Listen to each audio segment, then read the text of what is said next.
ദൈവ തിരുനാമം മഹത്വപ്പെടുമാറാകട്ടെ. ഇന്ന് ഈ ശുശ്രൂഷയിലായിരിക്കുന്ന മാതാപിതാക്കൾ, സഹോദരീ സഹോദരങ്ങൾ, നിങ്ങൾക്കെല്ലാവർക്കും കർത്താവായ യേശുക്രിസ്തുവിൻ്റെ പരിശുദ്ധമായ നാമത്തിൽ ഞങ്ങളുടെ സ്നേഹവന്ദനം അറിയിക്കുകയാണ്. ദൈവ തിരുസന്നിധിയിലായിരിക്കാൻ തക്കവണ്ണം, ദൈവവചനത്തിൻ്റെ കീഴിൽ ആയിരിക്കാൻ തക്കവണ്ണം ഒരിക്കൽ കൂടെ ദൈവം നമുക്ക് നൽകി തന്നതായ ഈ അനുഗ്രഹിക്കപ്പെട്ട അവസരത്തെ ഓർത്ത് ദൈവത്തെ സ്തുതിക്കുന്നു, ദൈവത്തെ മഹത്വപ്പെടുത്തുന്നു. ന്യായവിധി എന്ന ഒരു വിഷയത്തെക്കുറിച്ചാണ് നാം ഇപ്പോൾ ചിന്തിച്ചുകൊണ്ടിരിക്കുന്നത്. അതിനെ ചില പോയിന്റുകളായിട്ട് ഈ ന്യായവിധി, വെള്ളസിംഹാസനത്തിലെ ന്യായവിധി, വെള്ളസിംഹാസനത്തിലെ ന്യായവിധി, അത് എപ്പോഴാണ്, എവിടെ വെച്ചാണ് ആ ന്യായവിധി നടക്കുന്നത്? ആ ന്യായാസനത്തിൽ പ്രധാന ജഡ്ജിയായിട്ടിരിക്കുന്നത് ആരാണ്? ആ ന്യായാസനത്തിന് മുമ്പിൽ പ്രതികളായി കൊണ്ടുവരുന്നത് ആരെല്ലാമാണ്? സാക്ഷികളായി ആരെല്ലാമാണ് കടന്നു വരുന്നത്? ന്യായം വിധിക്കാനായി വിടർത്തുന്ന പുസ്തകങ്ങൾ ഏതെല്ലാമാണ്? എന്തെല്ലാം കാര്യങ്ങൾക്കാണ് ന്യായവിധി? ഇങ്ങനെ 7 വിഷയങ്ങളാണ് നാം ചിന്തിച്ച് പോരുന്നത് വെള്ള സിംഹാസനത്തിലെ ന്യായവിധിയെക്കുറിച്ച്. അതിൽ എപ്പോഴാണ്, എവിടെ വെച്ചാണ്, പ്രധാന ജഡ്ജിയായിട്ടിരിക്കുന്നത് ആരാണ്, ആരെല്ലാമാണ് പ്രതികളായിട്ട് വരുന്നത്, സാക്ഷികളായി നിൽക്കുന്നത് ആരെല്ലാമാണ്, എന്തെല്ലാമാണ്? ഇത്രയും കാര്യങ്ങൾ നാം കഴിഞ്ഞ ക്ലാസ്സുകളിൽ ചിന്തിച്ച് കഴിഞ്ഞതാണ്. ഇന്ന് ഞാൻ ചിന്തിക്കാനായിട്ട് ആരംഭിക്കുന്നത് ന്യായവിധിക്കായി തുറക്കപ്പെടുന്ന പുസ്തകങ്ങൾ ഏതെല്ലാമാണ്. വെളിപ്പാട് പുസ്തകം 20-ാം അധ്യായം 12-ാം വാക്യം നമുക്കൊന്ന് വായിച്ച് കേൾക്കാം. വെളിപ്പാട് പുസ്തകം 20-ാം അധ്യായം 12-ാം വാക്യം. മരിച്ചവർ ആബാലവൃദ്ധം സിംഹാസനത്തിന് മുമ്പിൽ നിൽക്കുന്നതും കണ്ടു. പുസ്തകങ്ങൾ തുറന്നു. ജീവന്റെ പുസ്തകം എന്ന മറ്റൊരു പുസ്തകവും തുറന്നു. പുസ്തകങ്ങളിൽ എഴുതിയിരുന്നതിന് ഒത്തവണ്ണം മരിച്ചവർക്ക് അവരുടെ പ്രവൃത്തികൾക്കടുത്ത ന്യായവിധി ഉണ്ടായി. പുസ്തകങ്ങൾ തുറന്നു. ഇവിടെ നാം കാണുന്നത് ഒരു ബഹുവചനമാണ്. പുസ്തകങ്ങൾ തുറന്നു. പുസ്തകങ്ങളിൽ എഴുതിയിരുന്നതിന് ഒത്തവണ്ണം. 2 സ്ഥലത്തും ബഹുവചനമാണ് കാണുന്നത്. അപ്പോൾ ഒരു പുസ്തകമല്ല തുറന്നത്, പുസ്തകങ്ങൾ തുറന്നു. പുസ്തകങ്ങളിൽ എഴുതിയിരിക്കുന്നതിന് ഒത്തവണ്ണം മരിച്ചവർക്ക് അവരുടെ പ്രവൃത്തികൾക്കടുത്ത ന്യായവിധി ഉണ്ടായി. ജീവന്റെ പുസ്തകം എന്ന മറ്റൊരു പുസ്തകം തുറന്നു. അപ്പോൾ വേറെ പുസ്തകമുണ്ട്. എടുത്തു പറഞ്ഞിരിക്കുന്നത് ജീവന്റെ പുസ്തകം എന്ന മറ്റൊരു പുസ്തകം. പുസ്തകങ്ങൾ തുറന്നു. പുസ്തകങ്ങളിൽ എഴുതിയിരിക്കുന്നതിന് ഒത്തവണ്ണം. അപ്പോൾ ഒന്നിലധികം പുസ്തകങ്ങൾ തുറക്കുന്നുണ്ട്. ന്യായവിധിക്ക് വേണ്ടി തുറക്കപ്പെടുന്നതായ പുസ്തകങ്ങൾ. വെളിപ്പാട് പുസ്തകത്തിൽ ജീവപുസ്തകത്തെക്കുറിച്ച് മാത്രമേ നാം കാണുന്നുള്ളൂ. മറ്റ് പുസ്തകങ്ങൾ ഏതെല്ലാമാണ് എന്ന് മനസ്സിലാക്കണമെങ്കിൽ നാം ബൈബിൾ മുഴുവനും ഒന്ന് പരിശോധിക്കേണ്ടതുണ്ട്. ബൈബിൾ മുഴുവനും പരിശോധിക്കുമ്പോൾ 3 പുസ്തകങ്ങളെക്കുറിച്ച് നാം കാണുന്നുണ്ട്. ന്യായവിധിക്കായി തുറക്കപ്പെടുന്ന മൂന്ന് പുസ്തകങ്ങളെക്കുറിച്ച് നാം കാണുന്നുണ്ട്. ഒന്ന് ഓർമ്മയുടെ പുസ്തകമാണ്. ഓർമ്മയുടെ പുസ്തകം മലാഖി 3:16.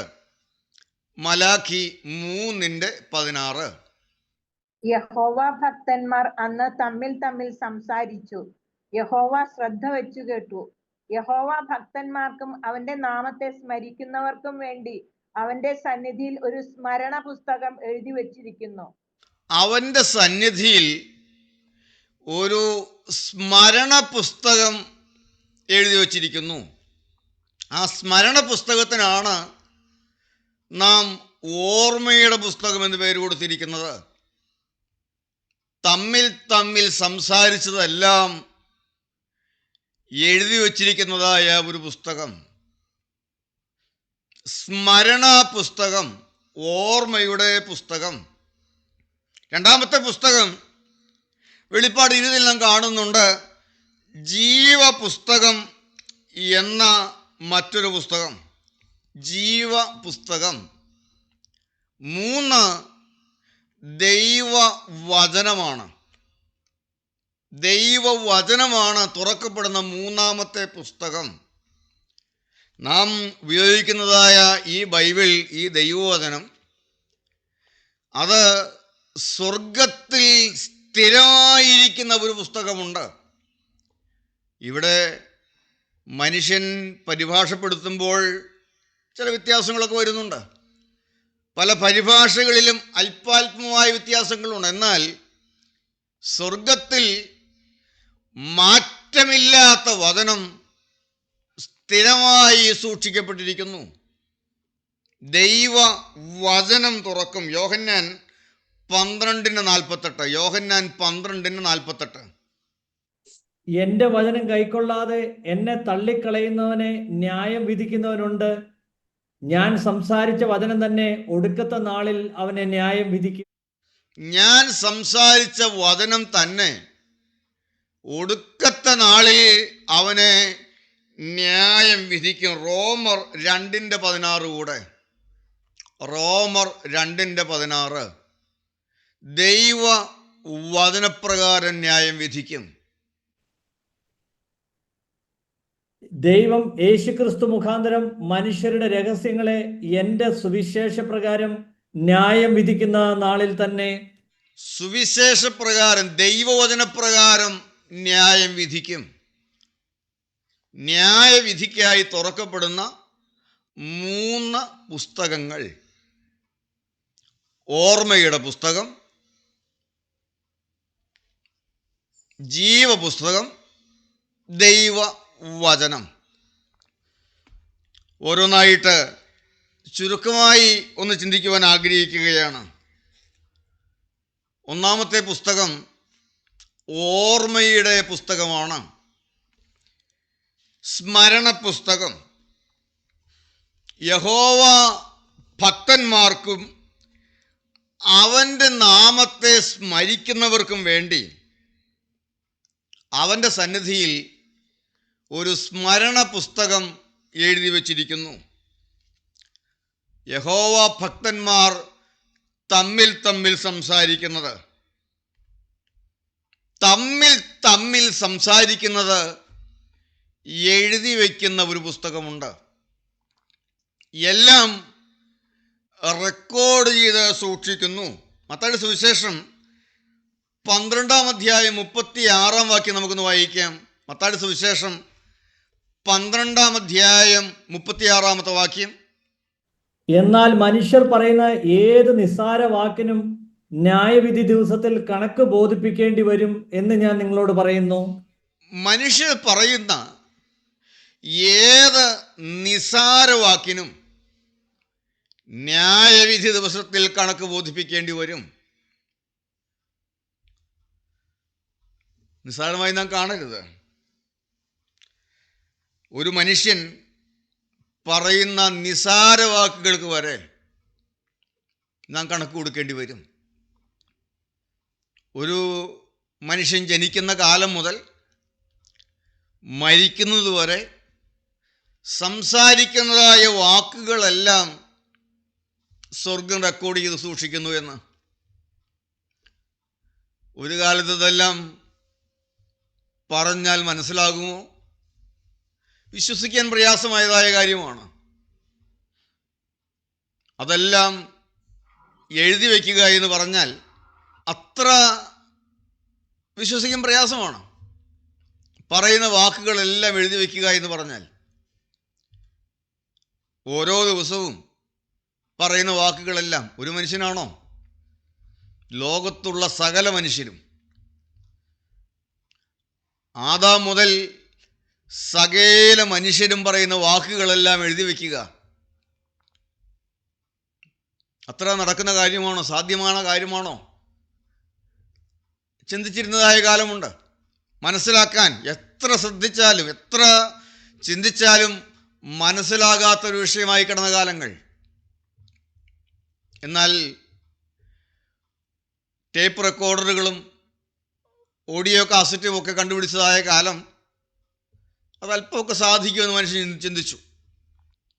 ഓഡിയോ കാസറ്റുകളും വീഡിയോ കാസറ്റുകളും ഒക്കെ കണ്ടുപിടിച്ചതായ കാലം, വീഡിയോ റെക്കോർഡിങ്ങും ഓഡിയോ റെക്കോർഡിങ്ങും ഒക്കെ അല്പകാലമല്ലേ ഉള്ളൂ. ഈ തലമുറയല്ലേ കണ്ടുള്ളൂ, കഴിഞ്ഞ തലമുറയും കണ്ടു. എന്നാൽ ഓഡിയോ കാസറ്റ് മാറി CD കാസറ്റുകൾ വന്നു, അതും മാറി, ഇന്നെല്ലാം ഡിജിറ്റൽ യുഗത്തിലേക്ക് വന്നു.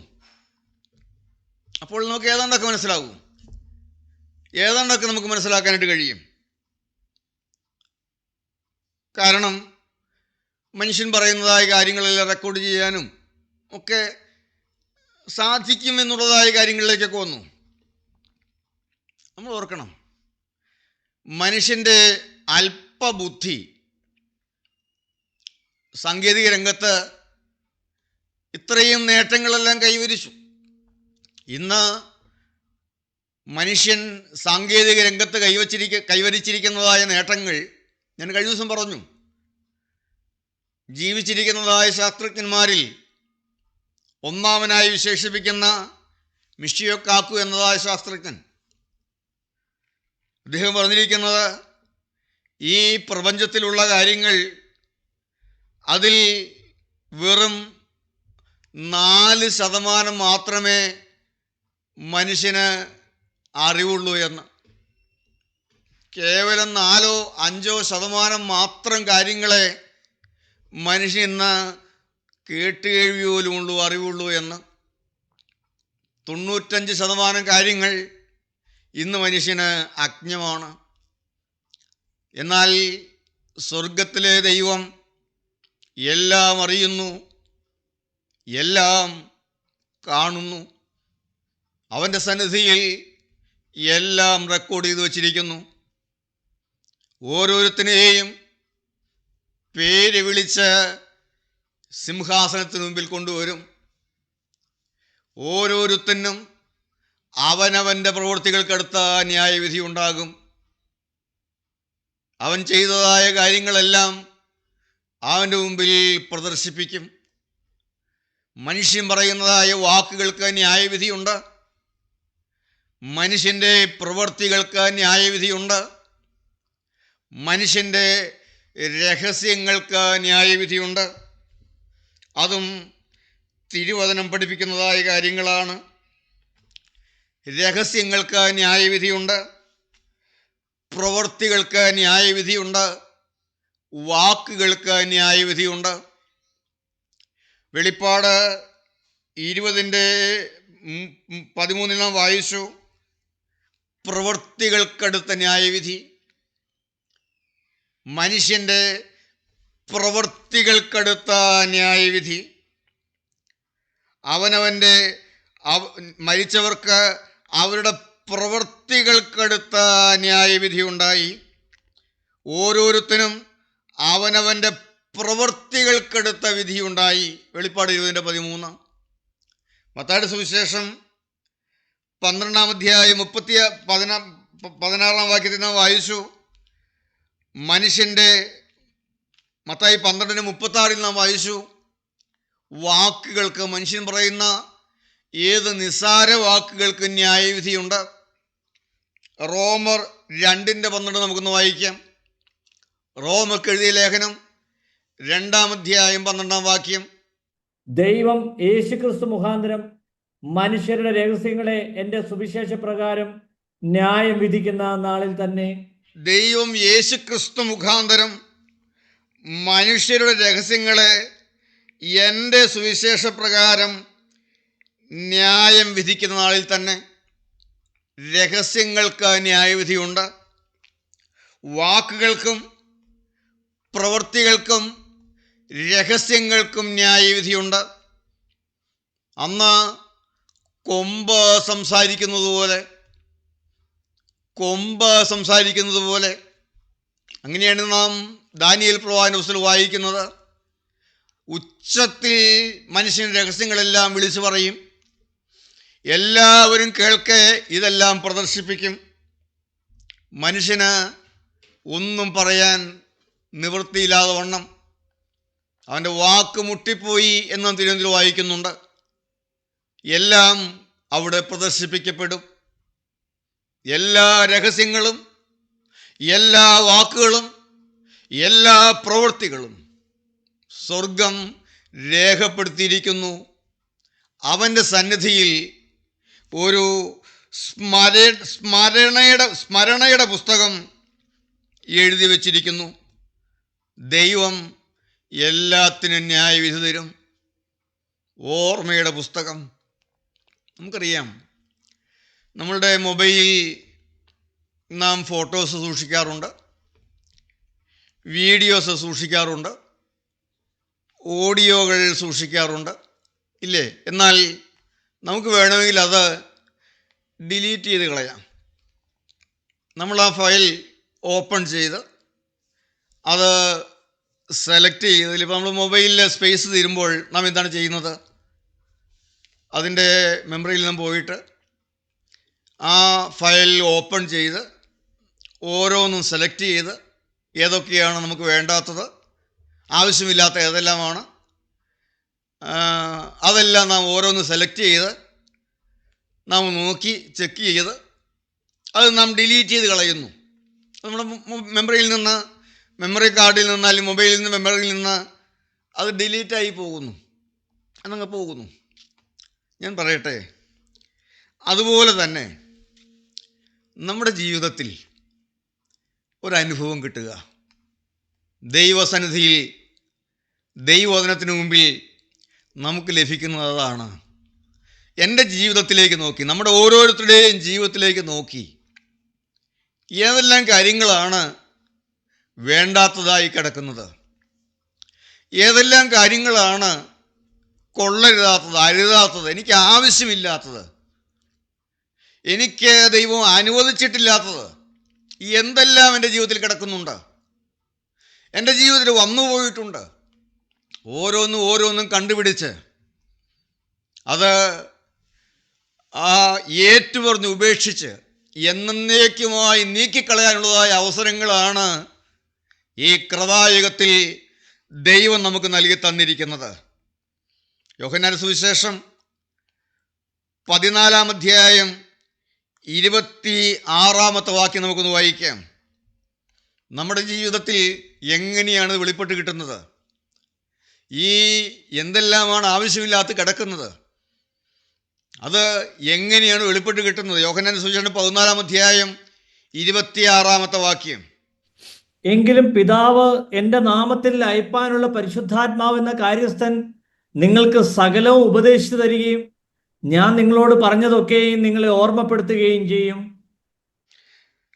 പരിശുദ്ധാത്മാവ് എന്ന കാര്യസ്ഥൻ ഞാൻ നിങ്ങളോട് പറഞ്ഞതൊക്കെയും നിങ്ങളെ ഓർമ്മപ്പെടുത്തുമെന്ന് തിരുവചനം പറയുകയാണ്. പരിശുദ്ധാത്മാവ് എന്ന കാര്യസ്ഥൻ ഞാൻ പറഞ്ഞതെല്ലാം നിങ്ങൾക്ക് ഓർമ്മപ്പെടുത്തും. ദൈവത്തിന് സ്തോത്രം. ദൈവത്തിൻ്റെ പരിശുദ്ധാത്മാവ് എന്ന കാര്യസ്ഥൻ. നാം ദൈവത്തിൻ്റെ വചനം കേട്ടുകൊണ്ടിരിക്കുമ്പോൾ ദൈവത്തിൻ്റെ വചനത്തിലൂടെ ആത്മാവ് നമ്മുടെ ജീവിതത്തോട് ഇടപെടുമ്പോൾ നമ്മുടെ ജീവിതത്തിൽ എന്തെല്ലാം കാര്യങ്ങളാണ് അരുതാത്തതായി കിടക്കുന്നത്, അരുതായി എന്തെല്ലാമുണ്ട്, വേണ്ടാത്തത് എന്തെല്ലാമുണ്ട്, അത് വെളിപ്പെട്ട് കിടത്തുന്ന സമയങ്ങളാണ്. അതാണ് ദൈവത്തിൻ്റെ പരിശുദ്ധാത്മാവ് പാപത്തെക്കുറിച്ചും നീതിയെക്കുറിച്ചും ന്യായവിധിയെക്കുറിച്ചും നമുക്ക് ബോധം തന്നുകൊണ്ടിരിക്കുകയാണ്. ഇന്ന് ഡിലീറ്റ് ചെയ്ത് കളഞ്ഞാൽ, ഇന്നത് ഉപേക്ഷിച്ച് കളഞ്ഞാൽ, നാം വായിക്കുന്നുണ്ട് യെരമ്യാ പ്രവാചകന്റെ പുസ്തകം 31 അധ്യായം 34 വാക്യം നമുക്കൊന്ന് വായിക്കാം. യെരമ്യാ പ്രവാചകന്റെ പുസ്തകം 31 അധ്യായം 34 വാക്യം. ഇനി അവരിൽ ആരും തന്റെ കൂട്ടുകാരനെയും തന്റെ സഹോദരനെയും യഹോവയെ അറിയുക എന്ന് ഉപദേശിക്കയില്ല. അവർ ആബാലവൃദ്ധം എല്ലാവരും എന്നെ അറിയും. ഞാൻ അവരുടെ അകൃത്യം മോചിക്കും, അവരുടെ പാപം ഇനി ഓർക്കയുമില്ല എന്ന് യഹോവയുടെ അരുളപ്പാട്. ഞാൻ അവരുടെ അകൃത്യങ്ങളെല്ലാം ക്ഷമിച്ചു കളയും, ഞാൻ അവരുടെ പാപങ്ങളെ ഇനി ഓർക്കുകയുമില്ല എന്ന് യഹോവയുടെ അരുളപ്പാട്. സമുദ്രത്തിൻ്റെ ആഴത്തിലിട്ട് കളയുമെന്നാണ് ദൈവത്തിൻ്റെ വചനം പറയുന്നത്.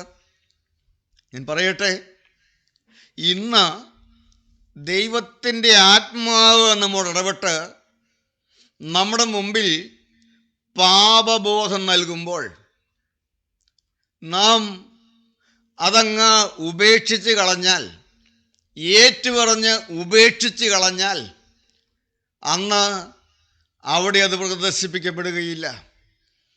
ദൈവത്തിന് സ്തോത്രം. നാം ദൈവത്തിൻ്റെ ആത്മാവ് നമ്മുടെ ഇടപെടുന്ന അനുഭവങ്ങളുടെ മുമ്പിൽ ആത്മീയ ശുശ്രൂഷകളിലെല്ലാം നടക്കുന്നതാണ്, ദൈവ സാന്നിധ്യത്തിൽ ലഭിക്കുന്നതാണ്, ദൈവവചനത്തിനു മുമ്പ് ലഭിക്കുന്നതാണ്. ദൈവത്തിൻ്റെ പരിശുദ്ധാത്മാവ് മനുഷ്യനിൽ പ്രവർത്തിക്കുന്നതാണ്. ന്യായവിധിയിൽ നിന്ന് മനുഷ്യൻ രക്ഷിക്കുവാൻ, ശിക്ഷാവിധിയിൽ നിന്ന് മനുഷ്യനെ വിടുവിക്കുവാൻ പാപബോധം നൽകുന്ന ദൈവത്തിൻ്റെ പരിശുദ്ധാത്മാവ്. ദൈവത്തിന് സ്തോത്രം. ദൈവത്തിൻ്റെ പരിശുദ്ധാത്മാവ് നമുക്ക് പാപബോധം തരുന്നു. ഇന്ന് നമുക്ക് പാപബോധം ലഭിക്കുന്നുണ്ടോ? ദൈവസന്നിധിയിൽ പാപബോധം ലഭിക്കുന്നുണ്ടോ? നമ്മുടെ പാപങ്ങളെ ഏറ്റുപറഞ്ഞ് ഉപേക്ഷിക്കുന്നതായ ഒരനുഭവം നമുക്ക് കിട്ടുന്നുണ്ടോ? ദൈവത്തിന് സ്തോത്രം. നമ്മുടെ പാപങ്ങളെ ഏറ്റുപറഞ്ഞ് ഉപേക്ഷിക്കുന്നുവെങ്കിൽ, നാം നമ്മുടെ പാപങ്ങളെ ഏറ്റുപറഞ്ഞ് ഉപേക്ഷിക്കുന്നുവെങ്കിൽ, നമ്മുടെ സകല അനീതികളും പോക്കി നമ്മെ ശുദ്ധീകരിക്കുവാൻ തക്കവണ്ണം അവൻ വിശ്വസ്തനും നീതിമാനുമാകുന്നു. ദാവീദ് ഒരിക്കൽ പാപബോധമുള്ളവനായി. നമുക്കറിയാവുന്നതായ കാര്യമാണ്. നാഥാൻ പ്രവാചകന്റെ വാക്കുകളുടെ മുമ്പിൽ, വചനത്തിൻ്റെ മുമ്പിൽ ദാവീദ് പാപബോധമുള്ളവനായി. 51 സങ്കീർത്തനം അനുതാപത്തിന് മസ്മൂറിയായി നാം വായിക്കാറുണ്ട്, ധ്യാനിക്കാറുണ്ട്. ദാവീദ് പാപബോധമുള്ളവനായി. ദാവീദ് ദൈവസന്നിധിയിൽ നെടുമ്പാട് വീണ് കരയുകയാണ്. ദൈവമേ, നിന്റെ കൃപയിൻ പ്രകാരം എന്നോട് കരുണ ചെയ്യണമേ. നിന്റെ കരുണയുടെ ബഹുത്വത്താൽ എൻ്റെ ലംഘനങ്ങളെ മായ്ച്ചു കളയണമേ. നിന്നോട് തന്നെ ഞാൻ പാപം ചെയ്തു പോയി, തിരുമുമ്പിൽ തിന്മകളെ ചെയ്തു. ദാവീദ് ദൈവത്തോട് അപേക്ഷിക്കുന്നതായൊരു വാക്കുണ്ട്, ഈ സോപ്പ് കൊണ്ട് എന്നെ കഴുകണമേ. 51 സങ്കീർത്തനം നമുക്കൊന്നെടുക്കാം. 51 സങ്കീർത്തനം. അവിടെ ദാവീദ് ദൈവത്തോട് പ്രാർത്ഥിക്കുകയാണ്. അതിൻ്റെ 7 വാക്യം നമുക്കൊന്ന് വായിക്കാം. ഞാൻ നിർമ്മലനാകേണ്ടതിന് ഈ സോപ്പ് കൊണ്ട് എന്നെ ശുദ്ധീകരിക്കണമേ. ഞാൻ ഹിമത്തേക്കാൾ വെളുക്കേണ്ടതിന് എന്നെ കഴുകണമേ. അവിടെ ദാവീദ് ദൈവത്തോട് പറയുകയാണ്, ഞാൻ നിർമ്മലനാകേണ്ടതിന്, എൻ്റെ ജീവിതത്തിൽ വന്നു പോയതായ പാപം ശുദ്ധീകരിക്കപ്പെടേണ്ടതിന്, ഞാൻ കഴുകപ്പെടേണ്ടതിന് ഈ സോപ്പ് കൊണ്ട് എന്നെ ശുദ്ധീകരിക്കണമേ. ഈ സോപ്പ് കൊണ്ട് ഒരു ശുദ്ധീകരണം എനിക്ക് തരണമേ. അവിടെ ദാവീദ് എന്താണ് കണ്ടത്? എന്നെ കഴുകുന്ന ഈ സോപ്പ്. ദാവീദ് കാൽവറിയിലേക്ക് നോക്കുകയാണ്. എബ്രായ ലേഖനം 9-ാം അധ്യായം നാം വായിക്കുമ്പോൾ, എബ്രായ ലേഖനം 9-ാം അധ്യായം അതിൻ്റെ എബ്രായ ലേഖനം 9:19. മോശെ ന്യായപ്രമാണപ്രകാരം കൽപ്പനയൊക്കെയും സകല ജനത്തോടും പ്രസ്താവിച്ച ശേഷം പശുക്കിടാങ്ങളുടെയും ആട്ടുകൊറ്റന്മാരുടെയും രക്തത്തെ വെള്ളവും ചുവന്ന ആട്ടുരോമവും ഈസോപ്പുമായി എടുത്ത് പുസ്തകത്തിന്മേലും സകല ജനത്തിന്മേലും തളിച്ചു. മോശ ന്യായപ്രമാണപ്രകാരം ചെയ്തതായ കാര്യമാണ് അവിടെ പറയുന്നത്. രക്തത്തെ വെള്ളവും ചുവന്ന ആട്ടുരോമവും ഈസോപ്പുമായി എടുത്ത് ന്യായപ്രമാണപ്രകാരം ചെയ്തു. പുറപ്പാട് പുസ്തകം 12-ാം അധ്യായം 22-ാമത്തെ വാക്യം നമുക്കൊന്ന് വായിക്കാം. അവിടെ നാം കാണുന്നുണ്ട്. പുറപ്പാട് പുസ്തകം 12-ാം അധ്യായം 22-ാമത്തെ വാക്യം. ഈസോപ്പ് ചെടിയുടെ ഒരു കെട്ട് എടുത്ത് കിണ്ണത്തിലുള്ള രക്തത്തിൽ മുക്കി കിണ്ണത്തിലുള്ള രക്തം കുറുമ്പടിമേലും കട്ടളക്കാൽ രണ്ടിന്മേലും തേക്കണം. അവിടെ പറയുന്നു, ഈസോപ്പ് ചെടിയുടെ ഒരു കെട്ടെടുത്ത് കിണ്ണത്തിലുള്ള രക്തത്തിൽ മുക്കി. പെസഹയുടെ രാത്രിയിൽ അറുക്കപ്പെട്ടതായ ആടിൻ്റെ ചോര ഒരു കിണ്ണത്തിലെടുത്ത് ആ കിണ്ണത്തിലുള്ള ആ രക്തത്തിൽ ഈസോപ്പ് ചെടിയുടെ ഒരു കെട്ടെടുത്ത് മുക്കി. അപ്പോൾ ഈസോപ്പ് എന്ന് പറയുന്നത് ഒരു ചെടിയാണ് എന്ന് നാം ഇവിടെ കാണുന്നുണ്ട്. 1 രാജാക്കന്മാരുടെ പുസ്തകം 4-ാം അധ്യായം അതിൻ്റെ 33-ാമത്തെ വാക്യം നമുക്കൊന്ന് വായിക്കാം. 1 രാജാക്കന്മാരുടെ പുസ്തകം 4-ാം അധ്യായം 33-ാമത്തെ വാക്യം. ലബാനോനിലെ ദേവദാരു മുതൽ ചുവരിന്മേൽ മുളയ്ക്കുന്ന ഈസോപ്പ് വരെയുള്ള വൃക്ഷാദികളെക്കുറിച്ചും മൃഗം, പക്ഷി, ഇഴജാതി, മത്സ്യം എന്നിവയെക്കുറിച്ചും അവൻ പ്രസ്താവിച്ചു. അവിടെ നാം കാണുന്നുണ്ട്, ചുവരിന്മേൽ മുളയ്ക്കുന്ന ഈസോപ്പ് ചെടി. അപ്പോൾ ഇതൊരു ചുവരിന്മേൽ മുളയ്ക്കുന്ന ഒരു ചെടിയാണ് ഈസോപ്പ് എന്ന് നാം കാണുന്നു. ചുവരിന്മേൽ മുളയ്ക്കുന്നതായ ഒരു ചെടി, ചോളത്തിൻ്റെ തണ്ട് പോലെ ഏതാണ്ട് നമുക്ക് മനസ്സിലാകത്തക്കവണ്ണം ചുവരിന്മേൽ മുളയ്ക്കുന്നതും ചോളത്തിൻ്റെ തണ്ട് വളരുന്നത് പോലെ വളരുന്നതും ഏതാണ്ട് 6 അടിയോളം പൊക്കത്തിൽ വളരുന്നതുമായ ഒരു ചെടിയാണ് ഈസോപ്പ് ചെടി. ഈ ഈസോപ്പ് ചെടി അതിൻ്റെ തണ്ടെടുത്ത് അത് മുറിച്ച് അത് ചതച്ച് കെട്ടി ഒരു ബ്രഷ് പോലെ ഉണ്ടാക്കുന്നു. അങ്ങനെ ഉണ്ടാക്കുന്നതായ ആ ബ്രഷാണ് കിണ്ണത്തിൽ പകരപ്പെട്ട ചോരയിൽ മുക്കി അടയാളമായി പുരട്ടുന്നത്. കട്ടളക്കാൽ രണ്ടിന്മേലും കുറുമ്പടിമേലും അടയാളമിടുന്നത് ഈ രക്തം കൊണ്ടാണ്. യാഗപീഠത്തിന്മേലും കൃപാസനത്തിന്മേലും തളിക്കുന്നത് ഈ രക്തമാണ്. ഈസോപ്പ് ചെടിയുടെ ഒരു കെട്ട്. ഈ സോപ്പ് കൊണ്ട് എന്നെ ശുദ്ധീകരിക്കണമേ. ഞാൻ നിർമ്മലനാകേണ്ടതിന് ഈ സോപ്പ് കൊണ്ട് എന്നെ ശുദ്ധീകരിക്കണമേ. ദാവീദിന്റെ ജീവിതത്തിൽ പാപം വന്നുപോയി. അത് കഴുകിക്കളയാൻ എന്താണ് ചെയ്യേണ്ടത്? അതിൽ നിന്ന് വിടുതൽ പ്രാപിക്കാൻ എന്താണ് ചെയ്യേണ്ടത്? ദാവീദ് കാൽവറിയിലേക്ക് നോക്കുകയാണ്. 6 അടി നീളമുള്ള 6 അടി സാധാരണ ഉയരമുള്ള ഒരു മനുഷ്യൻ ഓടത്തണ്ട് പോലെ ചോളത്തണ്ട് പോലെ ചതയപ്പെടുന്നത് ദാവീദ് കാണുകയാണ്. നമ്മുടെ കർത്താവ് അടിക്കപ്പെടുന്നത് കാണുകയാണ്. യേശു ചതയ്ക്കപ്പെടുന്നത് കാണുകയാണ്. ചമ്മട്ടി കൊണ്ട് അടിച്ച് നുറുക്കപ്പെടുന്നത് കാണുകയാണ്. ഈ സോപ്പ് തണ്ട് അത് ചതയുന്നത് പോലെ യേശു ചതയപ്പെടുന്നത് കാണുകയാണ്. ഈ സോപ്പ് ചെടിയുടെ തണ്ട് ഈ സോപ്പ് കൊണ്ട് ചതഞ്ഞ്, അതാണ് നമ്മുടെ ശുദ്ധീകരണം. ആ രക്തമാണ് നമ്മുടെ കഴുകൽ. ഇന്ന് ഞാനും നിങ്ങളും ദൈവവചനത്തിൻ്റെ കീഴിലായിരിക്കുമ്പോൾ, ഈ കൃതായുഗത്തിലായിരിക്കുമ്പോൾ നാം ആരെല്ലാം പ്രാർത്ഥിക്കുന്നുണ്ട്, എനിക്ക് വേണ്ടി ചതഞ്ഞു നുറുങ്ങിയ ഈ സോപ്പ് കൊണ്ട് എന്നെ ഒന്ന് ശുദ്ധീകരിക്കണമേ. മനുഷ്യൻ്റെ പാപങ്ങൾ കഴുകി കിട്ടുന്നു, മനുഷ്യൻ്റെ പാപങ്ങൾ മാറിക്കിട്ടുന്നു, പാപങ്ങൾക്ക് ശുദ്ധീകരണം കിട്ടുന്നു.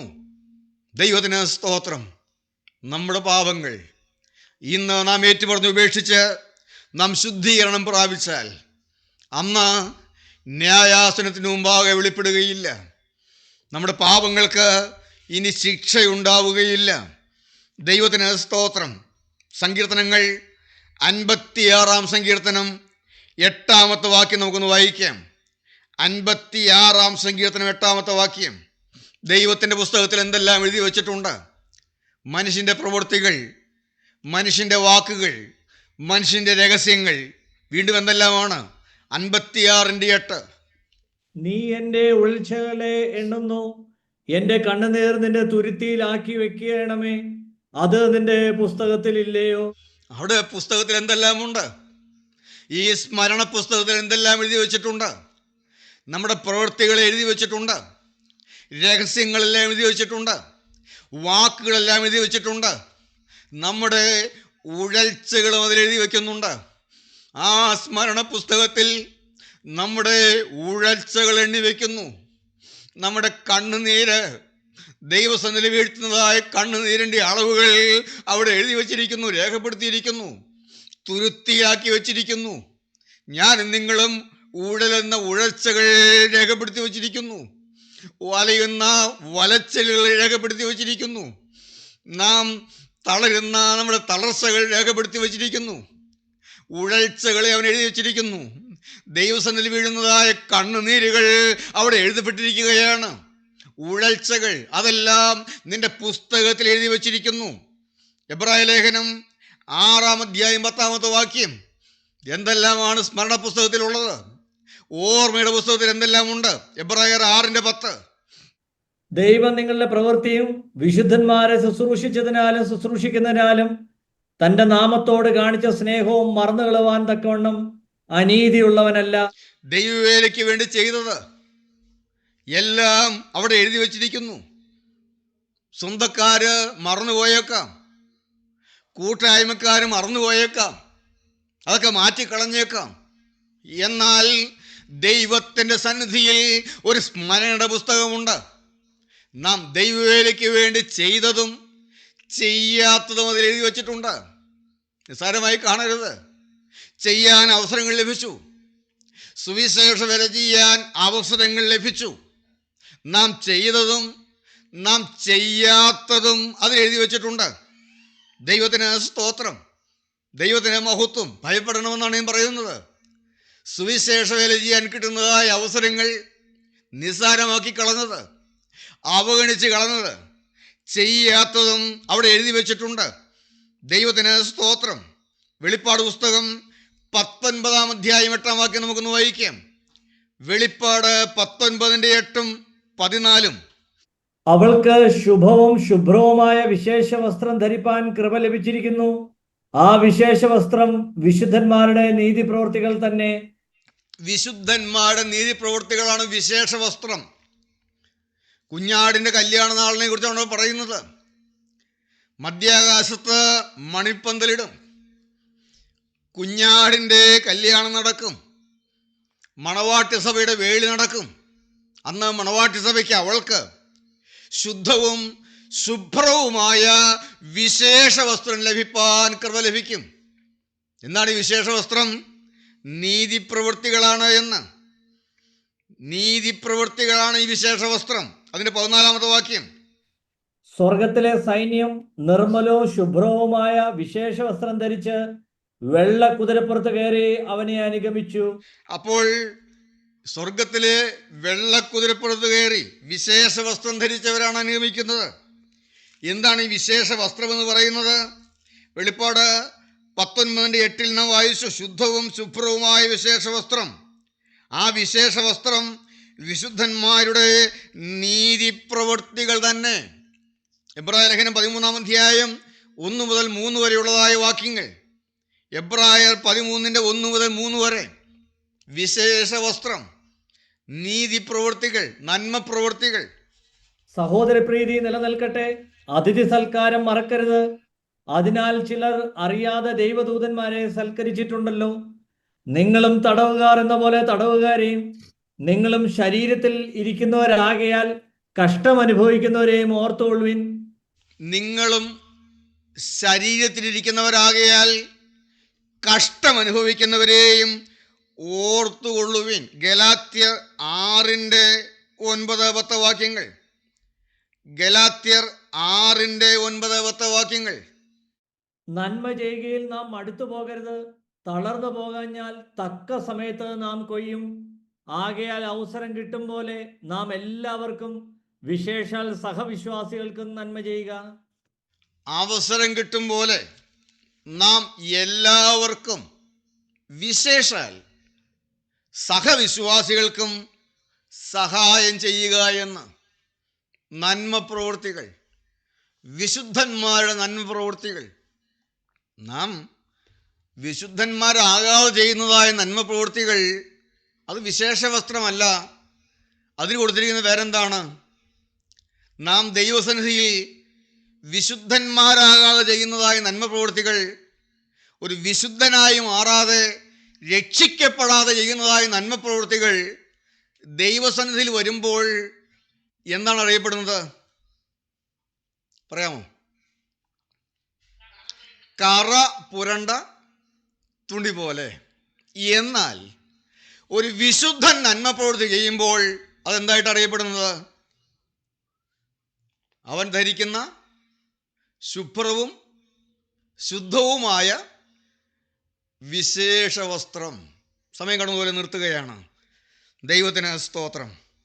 നന്മ ചെയ്യുന്നതിൽ മടുത്തു പോകരുത്. എല്ലാവർക്കും, വിശേഷാൽ സഹവിശ്വാസികൾക്കും നന്മ ചെയ്യുക. ദൈവത്തിന് സ്തോത്രം.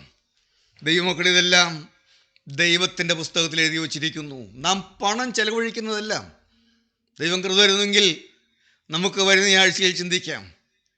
എല്ലാം ഓർമ്മയുടെ പുസ്തകത്തിൽ എഴുതി വച്ചിരിക്കുന്നു. എന്തെല്ലാം കാര്യങ്ങൾ ഓർമ്മയുടെ പുസ്തകത്തിലുണ്ട്? മനുഷ്യൻ്റെ വാക്കുകളെല്ലാം, നിസാര വാക്കുകൾ മുതൽ എല്ലാ വാക്കുകൾക്കും അവിടെ എഴുതി വച്ചിട്ടുണ്ട്, റെക്കോർഡ് ചെയ്ത് വച്ചിട്ടുണ്ട്. മനുഷ്യൻ്റെ പ്രവൃത്തികളെല്ലാം അവിടെ റെക്കോർഡ് ചെയ്ത് വച്ചിട്ടുണ്ട്. മനുഷ്യൻ്റെ രഹസ്യങ്ങളെല്ലാം അവിടെ റെക്കോർഡ് ചെയ്ത് വച്ചിട്ടുണ്ട്.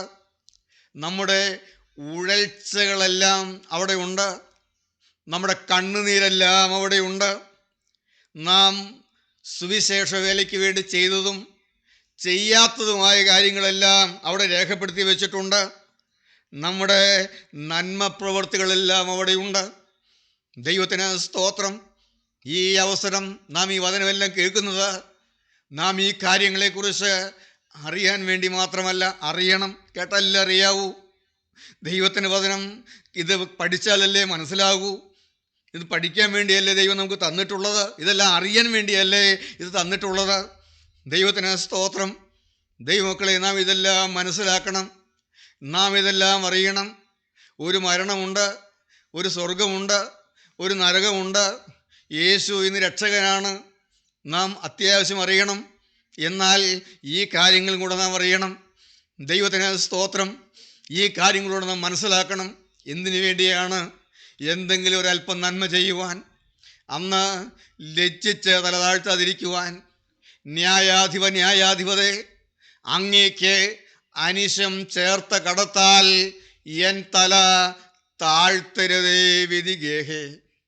ഇന്ന് നാം ഒരുങ്ങണം. ഇന്ന് അവൻ സ്നേഹമുള്ളവനാണ്. ഇന്ന് അവൻ കരുണയുള്ളവനാണ്. അതുകൊണ്ട് അവൻ്റെ കാൽക്കൽ വീഴുകൊള്ളണം. നിൻ സ്നേഹാൽ സ്ലീബ ഞാൻ കൂപ്പി, പിഴ പോക്കി നിന്മേരുധിരങ്ങൾ. ഹിതമോട് കരുണാമയനീശോ മമ നൽകുക മുക്തി. ഇന്ന് മുക്തി നേടണം. ഇന്ന് മോക്ഷം പ്രാപിക്കണം. ഇന്ന് ശുദ്ധീകരണം പ്രാപിക്കണം. ഇന്ന് തിരുത്തേണ്ടത് തിരുത്തണം. ഇനിയുള്ള കാലം നിൽക്കേണ്ടത് നിൽക്കണം. അതിനായിട്ട് ദൈവവരങ്ങളിലേക്ക് സമർപ്പിക്കാം. ഒരു വാക്ക് പ്രാർത്ഥിക്കാം. കരുണയുള്ള കർത്താവേ, സ്നേഹനിധിയായ സ്വർഗീയ പിതാവേ, അന്ന് ഞങ്ങൾ തിരുസന്നിധിയിൽ ലജ്ജിതരായി തലതാഴ്ത്തി നിൽക്കാൻ ഇടവരരുത്. ഓർമ്മയുടെ പുസ്തകം കർത്താവേ എന്ന് ഞങ്ങൾ ചിന്തിച്ചു. ഈ ഓർമ്മയുടെ പുസ്തകത്തിൽ എഴുതി വച്ചിരിക്കുന്നത് മായ്ച്ചു കളയുന്ന ഒരനുഭവമുണ്ട് എന്ന്, എല്ലാം ഡിലീറ്റ് ചെയ്യുന്ന ഒരനുഭവമുണ്ട് എന്ന്. അവിടുത്തെ വചനത്തിന് മുമ്പിൽ പരിശുദ്ധാത്മാവ് ഭാവബോധം തരുമ്പോൾ ഏറ്റുപറഞ്ഞ് ഉപേക്ഷിച്ചാൽ ഈ സോപ്പ് കൊണ്ടുള്ള ഒരു കഴുകലുണ്ട് എന്ന്, ഈ സോപ്പ് കൊണ്ടൊരു ശുദ്ധീകരണമുണ്ട് എന്ന് ഞങ്ങൾക്ക് നൽകി തരണമേ. ഇനിയുള്ള കാലം കർത്താവെ നിൽക്കാൻ കൃപ തരണമേ. ഞങ്ങളെല്ലാം നിർത്തണമേ. അതിന് ഈ ക്ലാസ് മുഖാന്തരമാക്കി തീർക്കണമേ. എല്ലാവരെയും അവിടുത്തെ കരങ്ങളിലേക്ക് ഏൽപ്പിക്കുന്നു. എല്ലാം മഹത്വത്തോടുന്നെടുക്കണം. യേശുവിൻ്റെ നാമത്തിൽ പ്രാർത്ഥിക്കുന്നു. കൃപയോടെ കേൾക്കണം പിതാവേ. ആമേൻ.